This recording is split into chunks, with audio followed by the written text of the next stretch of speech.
नमस्कार। आज का हमारा विषय है मीन मीडियन मोड के बीच में एक तुलनात्मक अध्ययन करना, एक तुलना करना कि जिससे हम ये जान सकें कि मीन, मीडियन और मोड को कहाँ पर हम यूज़ कर सकते हैं, उसकी कसौटियाँ क्या क्या होती हैं और इन तीनों के बीच में अंतर क्या है, और साथ ही साथ इनमें सबसे शुद्ध परिमाप या शुद्ध माप कौन दे सकता है। तो इन सभी चीज़ों की चर्चा आज के हम अपने लेक्चर में या वीडियो में करेंगे। तो चलिए शुरू करते हैं मीन से। जब हम मीन की बात करते हैं तो मीन हमें कब यूज़ करना चाहिए? जब मीन का यूज़ तब हमें करना चाहिए जब हमको आवश्यकता हो। सबसे बड़ी बात है, हमें आवश्यकता हो बिल्कुल एक्यूरेसी की।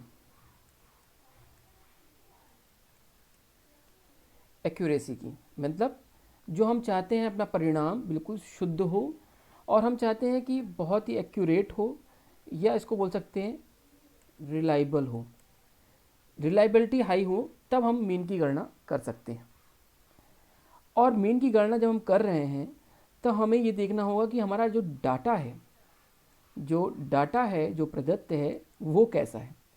तो मीन के लिए सबसे इंपॉर्टेंट है कि data should be based on N P C, that is normal probability curve. इसके बारे में हमने पिछले वीडियोस में चर्चा करी है। यहाँ पर एनपीसी में जो डाटा हो वो एनपीसी के अकॉर्डिंगली हो, एनपीसी पर बेस्ड हो, तभी हम मीन की गणना कर सकते हैं और करनी चाहिए भी।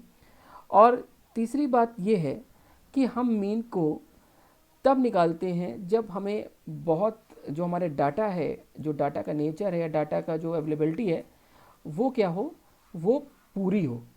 ठीक है, वो क्या हो, वो कंप्लीट हो। मतलब ऐसा ना हो कि कुछ मिसिंग डाटा ना हो। अगर मिसिंग डाटा है तो हमें मीन की गणना नहीं करनी चाहिए, क्योंकि उससे हमारा जो मीन की वैल्यू निकलेगी वो सही रिजल्ट नहीं होगा, वो गलत होगा। तो हमको ये बात इंश्योर करना चाहिए कि data should be complete and there is no any missing values. अब बात करते हैं कि जब हमें दो या दो से अधिक ग्रुप्स में, ठीक है, दो या दो से अधिक ग्रुप्स में हमें कंपैरिजन करना हो कि भाई कौन ज़्यादा अच्छा है, कौन ज़्यादा ख़राब है, या फिर जो भी आपके पैरामीटर है उनके बीच में एक कंपैरिजन करना हो, तब हम दो या दो से टू और मोर ग्रुप्स में हम लोग कंपैरिजन करने के लिए इस विधि का मतलब माध्य का यूज़ करते हैं या माध्यमान का यूज़ करते हैं। लास्ट पॉइंट ये है कि हम जो हमारा एक मीन का यूज़ है वो मोस्टली हर स्टैटिक्स में होता है। चाहे हम को मोड निकालना हो, मोड निकालने के लिए भी हम मीन का यूज़ कर सकते हैं। इवन हमको अगर स्टैंडर्ड डेविएशन निकालना हो तब भी हम इसका यूज़ कर सकते हैं। और अगर हमको डेविएशन निकालना है, डी विचलन निकालना है, तब भी हम इसका यूज़ कर सकते हैं। और भी कोरिलेशन में भी, इवन जो भी हमारे स्टैटिक्स होते हैं उनमें बेसिकली हम मीन का यूज़ करते ही करते हैं। तो मीन का जो प्रयोग है वो बहुत ही वृहद है, बहुत ही ज़्यादा है। तो इसका प्रयोग हम बहुत सारी जो हायर लेवल स्टैटिक्स होती हैं उनको निकालने के लिए, फाइंड आउट करने के लिए करते हैं। तो there are 5 main importance of mean, और जिसमें हमारा एक्यूरेसी, कि हमें एक्यूरेट डाटा चाहिए हो तब हम मीन का यूज़ करेंगे। जो डाटा होना चाहिए हमारा डाटा, जो एक्यूरेट रिजल्ट सॉरी होना चाहिए हो, जब हमें लेना हो तब हम इसका यूज़ करेंगे। Data should be based on NPC, और नॉर्मल प्रोबेबिलिटी कर्व में बेस्ड होना चाहिए। और डाटा कंप्लीट होना चाहिए, वहाँ कोई मिसिंग वैल्यू नहीं होनी चाहिए। टू और ज़्यादा से ज़्यादा दो और दो से अधिक लोगों के बीच में कंपैरिजन करना होता है, हम इसका प्रयोग कर सकते हैं। और साथ ही साथ हायर लेवल के स्टैटिक्स को परफॉर्म करने के लिए भी मीन का यूज़ किया जा सकता है। तो ये तो था मीन की कुल मिला के बातचीत। अब हम बात कर लेते हैं मीडियन की।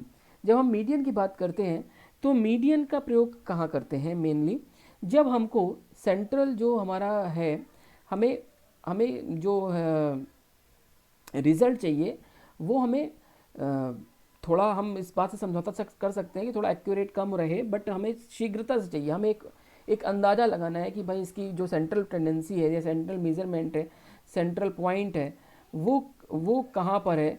तो उसकी गणना हम क्या करें, रैपिड मैनर में करने के लिए जब हमें चाहिए होता है तब हम लोग मीडियन की बात करते हैं, हम मीडियन को निकालते हैं। दूसरी बात ये है कि जब हमें समझ में आ रहा है कि हमारा जो डाटा है वो डाटा हमारा एनपीसी में बेस्ड नहीं है, एनपीसी में बेस्ड नहीं है, तब हम जो उस डाटा में सेंट्रल पॉइंट या फिर सेंट्रल टेंडेंसी को मेज़र करने के लिए मीडियन का प्रयोग कर सकते हैं। तीसरी बात, इम्पॉर्टेंट बात है कि जब हमको पता हो कि हमारा जो डाटा है वो कंप्लीट नहीं है, जो चीज़ें मीन में इम्पॉर्टेंट थी वहाँ पर इसमें डिस्काउंट है, कि आपको लग रहा है कि आपका डाटा इनकम्प्लीट है, तो उस कंडीशन में भी आप अपने जो आपका एक तरीके से कह सकते हैं कि मीडियन वैल्यू, सेंट्रल टेंडेंसी की वैल्यू निकालने के लिए आप मीडियन का प्रयोग कर सकते हैं। तो ये आपको एक तरीके से एक थोड़ी सी इंडिपेंडेंस देती है ये टेक्निक। जब आपको लगता हो कि जब आपको लग रहा है कि हमें केवल पॉपुलेशन को, जो हमारी होल पॉपुलेशन है उस पॉपुलेशन को केवल 2 बराबर भागों में बांटना है, तब भी आप मीन का प्रयोग कर सकते हैं, क्योंकि वो मीन इज़ अ नंबर जिसमें 2 भागों को बांटता है पॉपुलेशन को, इसलिए आप मीडियन का प्रयोग कर सकते हैं। और साथ ही साथ आप अगले लेवल की स्टैटिक्स को, जैसे जिसमें कि मीडियन का प्रयोग होता है, चाहे वो संचयी प्रतिशत आवृत्ति वक्र हो, जिसे या फिर इसे ओजाइवी वक्र कहते हैं, तो उन सब कर्व बनाने के लिए भी आपको मीडियन की आवश्यकता रहती है। तो there is also 5 point which is important for median. तो पहली बात है कि मीडियन का यूज़ कब करना चाहिए, जब हमको सेंट्रल टेंडेंसी निकालना हो और रैपिड रिजल्ट्स पाने हो तब कर सकते हैं। जब हमें पता हो कि हमारा डाटा एनपीसी में बेस्ड नहीं है तब हम मीडियन का यूज़ कर सकते हैं। जब हमको पता है कि हमारे डाटा में कुछ वैल्यूज़ मिस्ड हो गई हैं, कुछ हमारे डाटा में जो है कुछ पहले मतलब स्टार्टिंग में या अंतिम छोर पे कुछ डाटा मिस है, और उस डाटा मिसिंग होने से हमें तब भी मीडियन गणना करनी है, तब भी हम इसकी गणना कर सकते हैं। और इसमें फ़र्क भी नहीं आता, अगर कुछ डाटा मिस भी होता है और डाटा इंक्लूड होता है तो उससे कोई मीडियन की वैल्यू में फ़र्क भी नहीं पड़ता, इसीलिए इसकी गणना हम कर सकते हैं। और साथ ही साथ हमें पॉपुलेशन को 2 भागों में बराबर भागों में बांटना भी हो, तब भी हम मीडियन का प्रयोग कर सकते हैं। और साथ ही साथ हम लोग संचयी वक्र निकालना हो, प्रतिशत वक्र बनाना हो या उजाइव कर्व बनाना हो, तो उसको भी हम मीडियन के आधार पर बना सकते हैं। अब हम बात करते हैं मोड की। तो मोड, जैसा कि हमें पता है कि मोड सबसे सिंपलेस्ट मेथड होता है। तो जब हमको सबसे रैपिड, मतलब कि रैपिड मैनर, एक तो जब आपको लग रहा है कि हमारे पास इतना भी समय नहीं है कि हमें मीडियन निकालें और हमको बहुत ही तेज़ी से निर्णय लेना है कि हमारा सेंट्रल टेंडेंसी क्या है, तो रैपिड डिसीजन के लिए हम मोड का यूज़ कर सकते हैं। और मोड का यूज़ करने के साथ ही साथ हम ये भी देख रहे हैं कि हमारे कुछ जो डाटा है वो मिस्ड है। डाटा क्या है? मिस्ड है। तो उस मिस्ड डाटा को पे भी हम मोड का यूज़ कर सकते हैं और अपनी सेंट्रल टेंडेंसी को, जो मेज़रमेंट है उसको फाइंड आउट कर सकते हैं। साथ ही साथ जब हमको लगता हो कि हमें लग रहा है कि जो सेंट्रल टेंडेंसी में बहुत ही ज़्यादा एक्यूरेसी नहीं चाहिए, तो उस मैटर में भी हम एक्यूरेसी है उसका हम लोग क्या कर सकते हैं, तरीके से हम लोग कंप्रोमाइज़ करते हैं एक्यूरेसी को, तब भी हम मोड का यूज़ करते हैं। और साथ ही साथ हम लोग बहुत सारे चीज़ें हैं, जैसे कि व्यवहारिक जीवन में, प्रैक्टिकल लाइफ में, जब हम कॉपी और ये सब चीज़ें नहीं करना चाहते और केवल हम एक फौरी तौर पर एक इनिशियल फेज़ में हम किसी चीज़ को प्रैक्टिकल अप्रोच से बताना चाहते हैं कि भाई इसका सेंट्रल टेंडेंसी क्या हो सकता है, तो भी हम मोड की गणना कर सकते हैं। साथ ही साथ कुछ हाई लेवल स्टैटिक्स या फिर हम बात करें हिस्टोग्राम वगैरह बनाने में भी इसका प्रयोग हम कर सकते हैं। तो इस तरह से, और इस तरह से इसका प्रयोग भी काफ़ी जगह किया जाता है।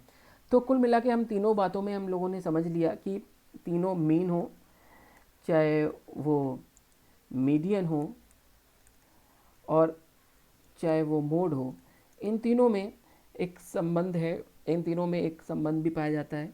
और इन तीनों में अपनी अपनी जगह में इनका यूज़ भी है।